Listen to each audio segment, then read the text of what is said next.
కొంచెం గట్టిగా భయపడటమే పెట్టుకోకండి. భయం అనేది మీ మనసులోంచి తీసేయటం మొదలు పెట్టండి. ఎవరో చేస్తారు, ఎవరో ఇబ్బంది పెడతారు అనేది ఎక్కడా లేదు. మన వెనక హనుమంతుడు ఉన్నంతసేపు మనం భయపడాల్సిన అవసరమే లేదు.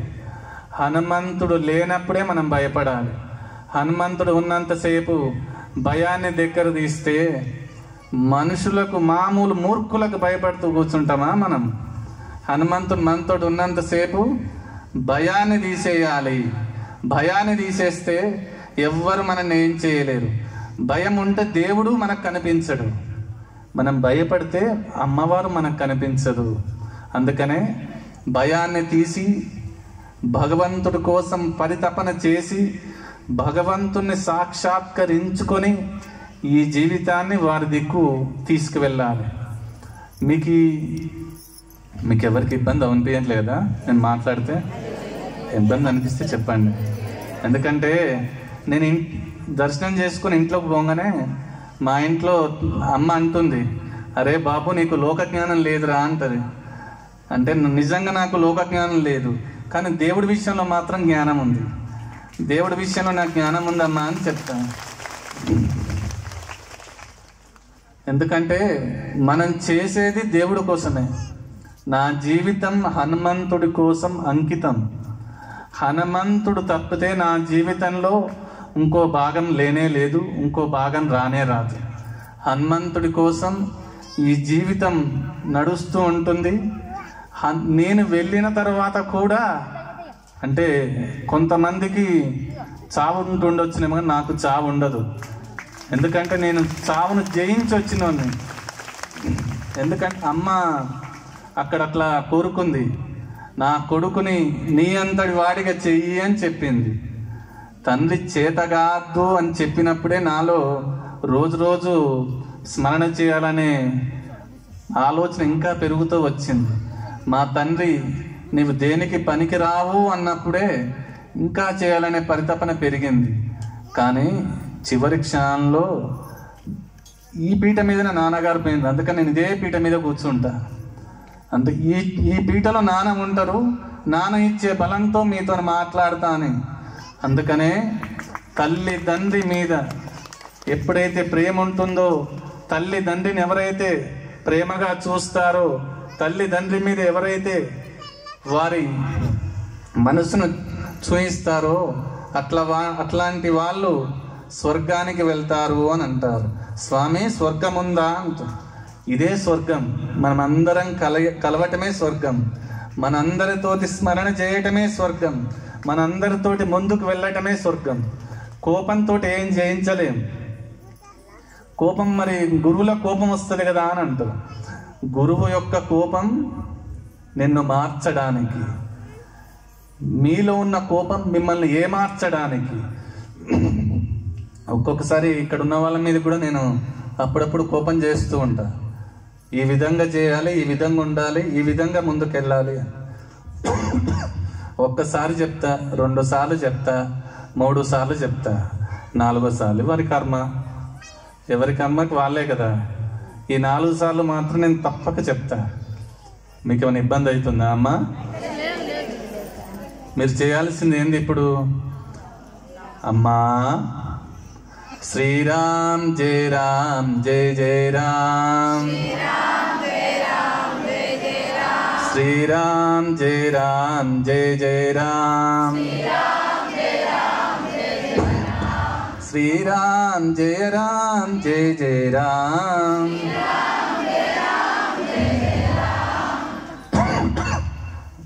మొదలైతే నాకు ఇది ఒక్కటే ఉందనుకున్నాను. ఇక్కడి నుంచే స్మరణ చేద్దామంటే కొంతమంది సూచన మేరకు ఈ దారి ఏర్పాటు చేసింది. ఇది నేను ఏర్పాటు చేసుకుంది కానే కాదు. కొంతమంది పిల్లల సూచన మేరకు ఏర్పాటు చేసిన దారి మాత్రమే. ఎందుకు ఈ దారి అంటే కొంతమంది కనిపించనేమో అని. కనిపించని వాళ్ళ కోసం కనిపించటం, కనిపించని వాళ్ళ కోసం కనికరించటం. ఈ దారికి ఉద్దేశం అదే. నేను మీకంటే గొప్పవాణ్ణి కానే కాదు, నేను గొప్పవాణ్ణి ఆలోచన నాకు లేనే లేదు. గొప్పతనాన్ని పెట్టుకొని నేను కిరీటం పెట్టుకోవాల్సిన అవసరం నాకు లేదు. నేను మీతోనే ఉంటా, మీతోనే నడుస్తా, మీతోటే ముందుకు వెళ్తా, మీకు తెలియకుండా గాల్లో కలిసిపోతా. అందుకనే ఉన్నంతసేపే కలిసి ఉండటం నేర్చుకోండి. కొట్లాటలు, గొడవలు, కోపాలు, అహంకారాలు, గెలుస్తామనే బలం, ఇవన్నీ మనం ఏం చేయలేవు. ఎవరితోటి యుద్ధం చేసేది లేదు. యుద్ధం చేసి గెలిచి కిరీటాలు పెట్టుకునే అవసరం లేనే లేదు. అందుకనే ఎప్పుడు శ్రీరామనామ స్మరణ ఇక్కడ జరిగినా ఎండ ఉంది, ఎక్కువ గాలి వస్తుంది, వాన వస్తుంది, చలికాలం పెట్టుకుంటే బాగుండు, ఇట్లాంటివి అనకుండా రామనామస్మరణ జరిగిన రోజు రామనామస్మరణ మీకు, ఎందుకంటే నా అంత మంచోళ్ళు మీకు దొరకరు. మీకు మళ్ళీ చెప్తున్నా, నేను చెప్పేది ఏంటంటే నా గురించి కాదు. నా గురించి అనుకుంటే నేను ఈ ప్రాంతంలో ఉండను. నా గురించి నేను అనుకుంటే ఇక్కడ ఉండను, నేను హైదరాబాద్ వెళ్ళిపోతా. నా గురించి అనుకుంటే నేను బెంగళూరు వెళ్ళిపోతా. నా గురించి అనుకునేది ఏది లేదు. మన గురించి అనుకున్నా కాబట్టే ఇక్కడున్నా. మన గురించి ఈ ప్రాంతం పైకి రావాలి. ఈ స్థలం నాకు మా గురువు గారు చూపించారు. మా గురువు గారు అంటే మా నాన్నగారు. ఒక రాత్రి 11:35 ఈ ప్రాంతానికి నేను వచ్చిన, ఈ స్థలంలోకి. మా నాన్నగారు చూపించిన స్థలం, మా నాన్నగారు చూపించిన ఈ ప్రాంతాన్ని నేను విడిచిపోవటం జరగదు. ఆ మధ్యలో ఒక అతను వచ్చిండ్రు, స్వామి హైదరాబాద్లో మేము 100 ఎకరాల స్థలం తీసుకున్నాం, దాంట్లో మీకు 10 ఎకరాల స్థలం ఇస్తాం, పెద్ద ఆశ్రమం నిర్మిద్దామని చెప్పాను. నా చివరి శ్వాస ఉన్నంతసేపు ఈ స్థలాన్ని వదిలిపోయేదే లేదు. నా చివరి శ్వాస ఉన్నంత వరకు ఎవరెంతెత్తు ఎగిరినా, ఎవరెంతెత్తు ఎగిసిపడ్డా వాళ్ళని దాటుకుంటూ వెళ్ళిపోతా. ఇంకొకటి, అందరు ఏడుపుల మీదనే పునాదులు కడతా. నా మీద ఎవరైతే ఏడుస్తారో వాళ్ళ మీదనే నేను పునాదులు బట్టి ఇల్లు కట్టేసుకుంటా. భయపడటం, బాధపడటం మాకు నా తల్లి, తండ్రి, నా వెనుకున్న హనుమంతుడు నేర్పించలే. భయం అనేది నేను ఎప్పుడూ పట్టించుకోను. నన్ను అన్న తిడుతున్నాడు అంటే నేను సంతోషపడతా. ఎందుకంటే వాడు తిట్టి నావాడవుతాడు. అందుకని నేను వాళ్ళు తిడుతున్నా బాధపడా. నన్ను కిందికి తొక్కాలని ఎంతోమంది చూశాను. వీడు కిందికి వెళ్ళాలని చూశాను. కానీ హనుమంతుడు పైకి రావాలని తీసుకొచ్చాను.